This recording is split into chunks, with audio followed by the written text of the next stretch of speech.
أعوذ بالله من الشيطان الرجيم.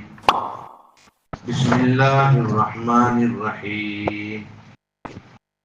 ذلك من أنباء الغيب نوحيه إليك وما كنت لديهم إذ أجمعوا أمرهم وهم يمكرون.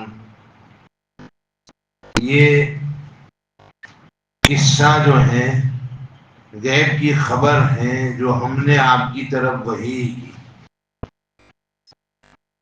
آپ ان بھائیوں کے پاس نہیں تھے جب وہ جمع ہوئے اپنے کام کے لیے اور وہ مکر کر رہے تھے، تدبیر کر رہے تھے. نبی کریم صلی اللہ علیہ وسلم کے امتحان کے لیے انہوں نے اور یہود نے، کفار مشرکین اور یہود نے یہ کہا تھا کہ وہ نبی کا قصہ بتاؤ جو شام میں رہتے تھے اور مصر پہنچے تو ہم آپ کو مانیں گے کہ آپ نبی ہیں.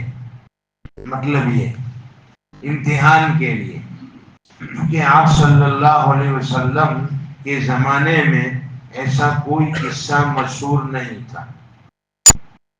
یہ سکھایا تھا یہود نے ہنود کو. ہنود سے مراد مشرکین کافر، کفار مشرکین. یہود جو حضرت موسیٰ علیہ السلام کو مانتے ہیں اور آپ کو نہیں مانتے. تو یہود نے سکھایا ہنود کو. آج بھی وہی ہو رہا ہے، تعلیم وہی دے رہے ہیں. یہود نے سکھایا ہنود کو کہ تم ان سے یہ پوچھو کہ وہ نبی جو شام میں رہتے تھے پھر مصر میں کیسے پہنچے. یہ سوال کرو ان سے تنگ کرنے کے لیے، اور کہو کہ اگر آپ جواب دو گے تو ہم آپ پر ایمان لے آئیں گے. آپ صلی اللہ تعالی علیہ وسلم نے صرف 2 سفر کیے تھے شام کے. اس میں تجارت کی غرض سے آپ کا سفر مختصر رہا. کسی عالم سے ملاقات نہیں ہوئی تھی کہ آپ کو پتہ چلے اس استاد کے ذریعے سے واقعے کا. جو واقعہ ہوگا یقیناً وحی کے ذریعے سے ہی خبر دی گئی ہوگی. تو اللہ تعالیٰ نے یہی کہا کہ یہ واقعہ جو آپ نے سنایا پورا یوسف علیہ السلام کا، یہ غیب کی خبر ہے جو آپ کی طرف وحی کی گئی ہے. کسی نے ہمارے نبی کو بتایا نہیں، نئے واقعہ مشہور ہیں. یہ ان کی نبوت کی دلیل ہے. اللہ رب العزت قرآن میں لا الہ الا اللہ اور محمد الرسول اللہ صلی اللہ علیہ وسلم ان دونوں کو ہی ثابت کرتے ہیں. احکام ہیں، مسائل ہیں، قصص ہیں، قصے ہیں، تو اس میں مقصود یہی ہوتا ہے کہ آپ نبی ہیں. آپ نبی ہیں، آپ کی نبوت کو ثابت کرنا مقصود ہوتا ہے. تو یہ نبوت ثابت ہو گئی. نبی کے علاوہ کسی کو یہ واقعے کی خبر نہیں اور کوئی خبر دے سکتا نہیں تھا. اور آپ صلی اللہ تعالی علیہ وسلم اس وقت موجود نہیں تھے کہ مشاہدہ کیا ہو اور خبر دے رہے ہو جب وہ تدبیر کر رہے تھے. اب یہاں پر قرآن نے انباء الغیب، غیب کی خبروں کی وحی کی یہ ذکر کیا. اصل میں انبیاء کرام علیہم السلام کو اللہ تعالیٰ نے بہت سی خبریں غیب کی بتائی ہیں. چنانچہ قرآن کریم کے اندر ذکر کیا گیا ہے کہ انبیاء کرام علیہم السلام میں سے بعض کو اللہ نے غیب کی خبریں بتائی، اور سب سے زیادہ خبر نبی کریم صلی اللہ تعالی علیہ وسلم کو دی غیب کی خبریں سب سے زیادہ. اس لیے قیامت تک آنے والے جو واقعات ہیں اس کو نبی کریم صلی اللہ علیہ وسلم نے بیان فرما دیا. اس کو کتاب الفتن کہتے ہیں، فتنوں کا زمانہ جو آئے گا قیامت سے پہلے پہلے. تو آپ نے سارے حالات بیان کر دیے کہ ایسا ایسا ایسا ہوگا. تو یہ غیب کی خبر ہے جو اس وقت آپ نے دی، اب سچی ہو رہی ہے. تو آپ صلی اللہ تعالی علیہ وسلم کو اللہ نے بتایا اور آپ نے وہ خبر امت کو بتائی.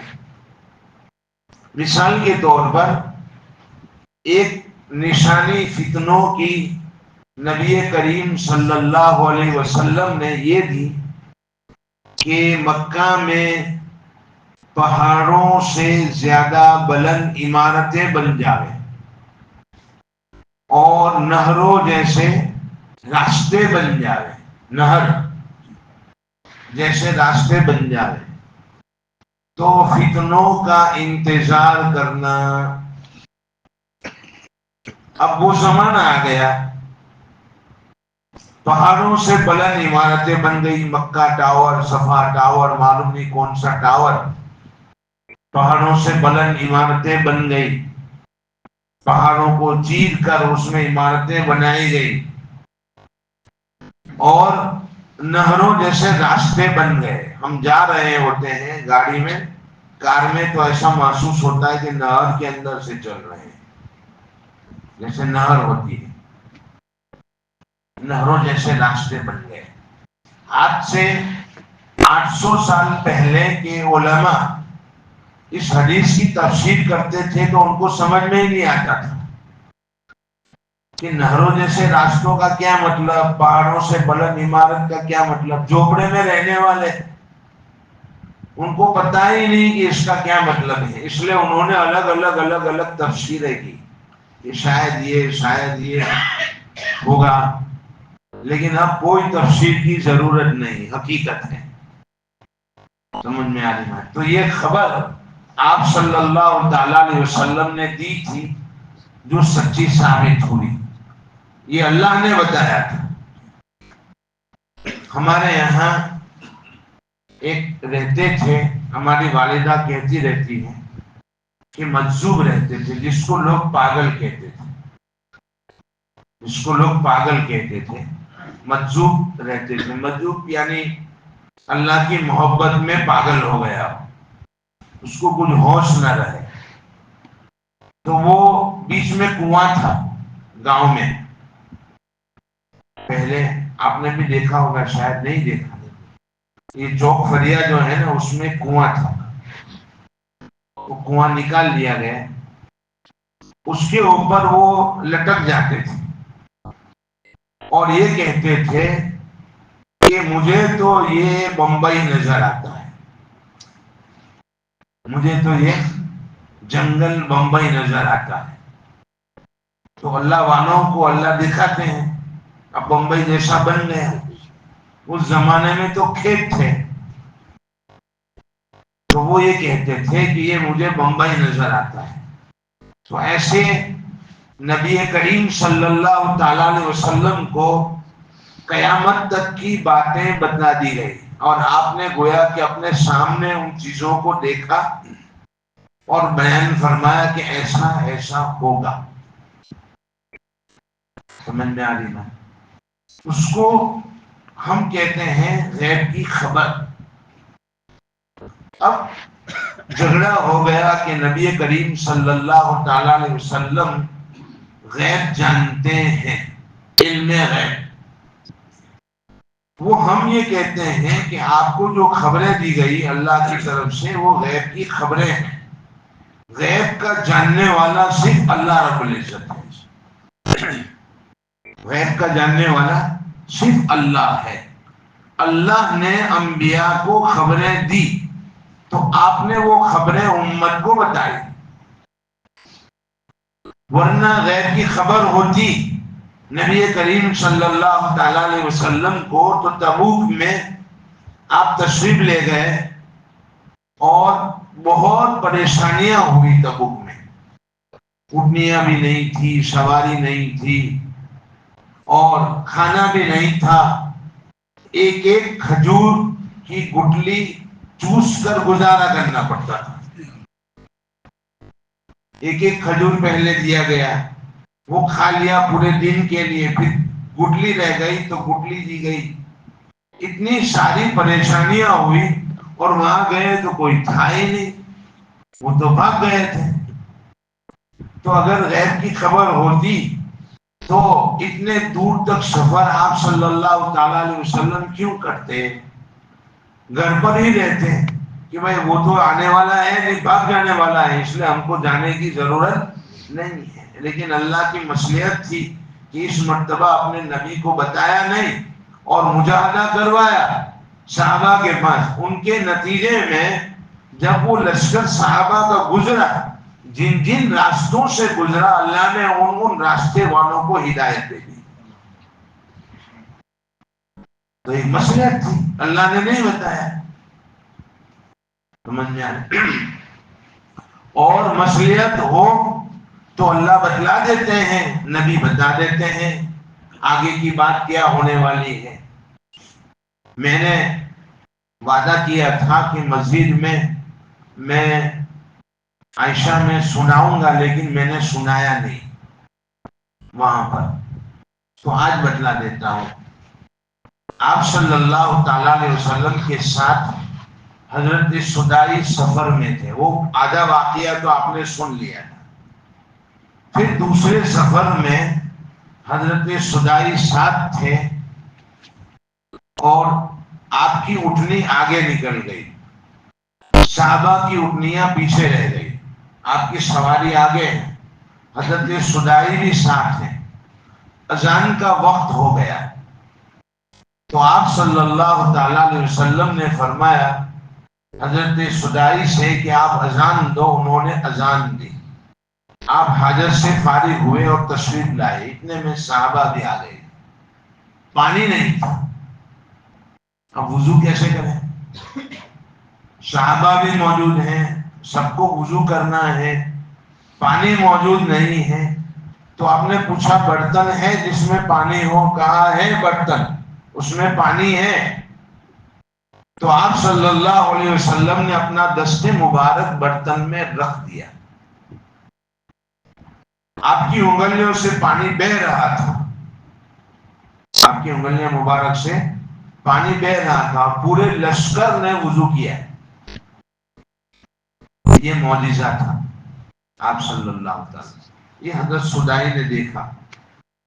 اب یہ برتن سے پانی ابل رہا تھا کہ آپ کی انگلیوں سے، یہ پتہ نہیں، لیکن برتن میں پانی آ رہا تھا، انگلیوں سے آ رہا تھا یا برتن ہی سے، پتہ نہیں ہے، لیکن سارے لشکر نے وضو کیا۔ حضرت بلال آئے، انہوں نے بھی وضو کیا اور اقامت کہنی چاہیے، اقامت۔ تو آپ نے منع فرمایا، ان اخا سدا اذن من اذن فهو یقیم، آپ کے بھائی سدائی نے اذان دی ہے، جو اذان دے وہ اقامت کہے، وہ اقامت کہیں گے۔ اچھا دوسرا کہہ سکتا ہے اقامت؟ ہمارے یہاں مغرب میں ایک اذان دیتا ہے اور دوسرا یہاں کھڑا ہوتا ہے، سمجھ میں آئی؟ تھوڑا انتظار کریں، ایک اذان دے وہی اقامت کہیں، لیکن اگر ایک اذان دے دوسرا اقامت کہیں تو کہہ سکتا ہے، منع نہیں ہے۔ دونوں باب ہیں، امام ابو داؤد رحمۃ اللہ تعالی علیہ نے دونوں باب ذکر کیے ہیں۔ اذان ایک نے دی، حضرت بلال نے اذان دی، اور حضرت ابو محذورہ نے اقامت کہی، یہ بھی ثابت ہے۔ اور حضرت سدائی نے اذان دی، بلال اقامت کہنا چاہتے تھے تو آپ نے منع کیا کہ نہیں، ان کو اقامت کہنے دو۔ تو دونوں ہیں، اس لیے کہتے ہیں کہ اگر اذان دینے والا اگر خالص ہو، جو تنخواہ نہ لیتا ہو اور اس نے اپنے شوق سے اذان دی ہو تو پھر اقامت اس کو کہنے دے. مؤذن پہلے سے متعین ہو اور پھر دوسرا اقامت کہے تو کہہ سکتے ہیں، لیکن جس نے شوق سے اذان دی ہے تو اقامت اسی کا حق ہے، اس کو کہنے دیں، اولا یہ ہے. تو یہ نماز ہو گئی. نماز کے بعد حضرت سدائی جو ہیں نبی کریم صلی اللہ تعالی علیہ وسلم کے پاس تشریف لائے اور کہنے لگے کہ ہم یا رسول اللہ ایسی جگہ پر رہتے ہیں کہ جہاں کنویں میں پانی ہوتا ہے تو ہم وہاں رہتے ہیں، اور پانی جب اندر اتر جاتا ہے تو ہم متفرق ہو جاتے ہیں. چونکہ مویشیوں کو پانی پلانا ہوتا ہے، خود کو پانی پینا ہوتا ہے، تو ہم پھر متفرق ہو جاتے ہیں. تو ہم اپنے مویشیوں کو لے کر، جانوروں کو لے کر جب الگ ہوتے ہیں تو کفار ہم پر حملہ کرتے ہیں اور ہمارے مویشی اور جانور لوٹ کر لے جاتے ہیں. ہم سب جمع ہو تو پھر یہ بات نہیں ہو سکتی ہے. اب آپ دعا کر دیجئے کہ ہمارے کنویں میں پانی نیچے نہ جاوے، چونکہ وہ معجزہ پانی کا دیکھا تھا، پانی کا معجزہ دیکھا تھا، تو ہمارے کنویں میں پانی نیچے نہ جاوے، ہم پانی رہیں تو ہم وہاں رہیں. یہ دعا کر دیجئے. آپ صلی اللہ تعالی علیہ وسلم نے فرمایا 7 کنکر لے آؤ. 7 کنکر لے آئے. آپ نے اس پر دم کر دیا. کہا جب پانی کم ہو جائے تو بسم اللہ الرحمن الرحیم بول کر 1 کنکر ڈال لینا. تو جب پانی کم ہوا انہوں نے بسم اللہ الرحمن الرحیم بول کر 1 کنکر ڈالی تو پانی اوپر تک آ گیا. پھر کہتے ہیں اس کے بعد سے کبھی بھی پانی نیچے گیا نہیں، اور ہم نے اندر کا حصہ کبھی بھی دیکھا ہی نہیں کہ اندر کیسا ہے. پانی اوپر کا اوپر ہی رہا. یہ معجزہ ہے. تو نبی کریم صلی اللہ تعالی علیہ وسلم نے غیب کی خبریں دی، اللہ نے بتائی، آپ نے خبریں دی. اور بعض اکابرین کو آپ کی زیارت ہوتی تھی. اکابرین کو، بڑوں کو اللہ زیارت کرواتے ہیں، خواب میں تو ہوتی ہی ہے، لیکن روحانی زیارت بیداری میں روحانی زیارت ہوتی ہے. روحانی زیارت. چنانچہ ہمارے ڈابیل کے اندر مولانا احمد بھام سملکی رحمت اللہ تعالی علیہ، ان کو بیداری میں زیارت ہوتی تھی. جو محتمین تھے مدرسے کے، بیداری میں نظر آ جاتے تھے آپ صلی اللہ علیہ وسلم. روحانی کیفیت کیا شکل ہوتی ہوگی وہ ہمیں معلوم، ہم لوگ کیا سمجھ سکتے ہیں. اور پیرامن والے جو باجی ہیں جن کا انتقال ہو گیا، ان کو بھی بیداری میں زیارت ہو جاتی تھی. تو بعض بزرگوں کو یہ روحانی زیارت ہوتی ہے. کن کن کو ہوتی ہوگی وہ بتلاتے نہیں ہیں، لیکن اللہ رب العزت ان کو زیارت کرواتے ہیں اپنے حبیب کی صلی اللہ علیہ وسلم. اس سے کبھی بھی کہیں بھی ہو جاتی ہے، مسجد میں بھی ہو جاتی ہے، گھر پر بھی ہو جاتی ہے، دوسری جگہ پر بھی ہو جاتی ہے. ان بزرگوں میں سے بعض نے کہا کہ آپ صلی اللہ علیہ وسلم ہر جگہ موجود ہیں.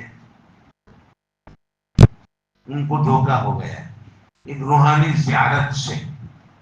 اور ہم یہ کہتے ہیں کہ آپ صلی اللہ تعالی علیہ وسلم اپنی جگہ جنت میں ہیں، ہر جگہ موجود تو اللہ ہے. بس یہ تھوڑا سا فرق ہو گیا. ان کو اتنی عقیدت ہو گئی کہ وہ درجہ دیا جو نبوت کو خدائی کا درجہ ہوتا ہے. جیسے کہ عیسائیوں نے حضرت عیسیٰ علیہ السلام کو ابن اللہ کہا، اللہ کے بیٹے. معجزات دیکھیں تو کہہ دیا کہ وہ تو اللہ کے بیٹے ہیں.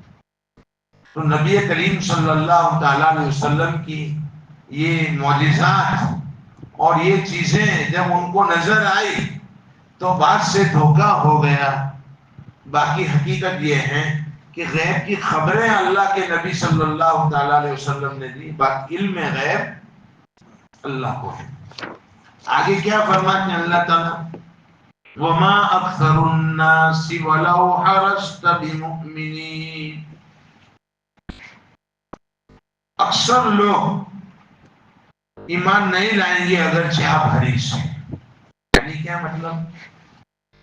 جب انہوں نے کہا تھا نا کہ ہم آپ خبریں سنائیں گے اور یہ جواب دے دیں گے تو ہم ایمان لے آئیں گے، آپ نے جب یہ خبریں سنائی تو بھی وہ لوگ ایمان لائے نہیں، حالانکہ آپ حریص تھے کہ اب تو ایمان لے آؤ، میں نے آپ کو پورا واقعہ سنا دیا حالانکہ مجھے علم نہیں تھا، تو میری نبوت کو تسلیم کر لو۔ لیکن آپ کی چاہنے کے باوجود، حریص ہونے کے باوجود، چاہت کے باوجود اکثر لوگ ایمان نہیں لائے۔ اس کا مطلب یہ ہوا کہ ہمارا کام دعوت دینا ہے، ہدایت دینا اللہ کے ہاتھ میں ہے۔ میں نے آگے بھی بتایا تھا کہ نبی کریم صلی اللہ تعالی علیہ وسلم ابو جہل کے دروازے پر 3000 مرتبہ تشریف لے گئے دعوت دینے کے لیے، لیکن پھر بھی وہ ایمان لایا نہیں۔ تو دیکھو، نا امید نہیں ہونا چاہیے، حوصلہ رکھنا چاہیے، حوصلے کے ساتھ دعوت دیتے رہیں۔ اگر اس کے صدقے میں ایمان ہوگا، ہدایت ہوگی تو اللہ رب العزت ہدایت دے دیں گے اور ہم کو ذریعہ بنا لیں گے، ورنہ ہم کو اپنا ثواب مل جائے گا۔ وَمَا تَسْأَلُهُمْ عَلَيْهِ مِنْ أَجْرٍ إِنْ هُوَ إِلَّا ذِكْرٌ لِّلْعَالَمِينَ، آپ ان سے کوئی سوال بھی نہیں کرتے ہیں، کوئی گفٹ بھی نہیں مانگتے ہیں، کوئی اجرت بھی نہیں مانگتے ہیں، لیکن پھر بھی وہ مانتے نہیں ہیں۔ قرآن کریم تو عالمین کے لیے نصیحت ہے، پورے عالم کے لیے قرآن کریم نصیحت ہے، پورے عالم کے لیے نصیحت ہے۔ اب اللہ تعالیٰ آگے توحید کو بیان کریں گے، اب تک تو رسالت کو بیان کیا، آگے توحید کو بیان کریں گے، انشاءاللہ کل دیکھیں گے۔ سبحان اللہ و بحمدہ۔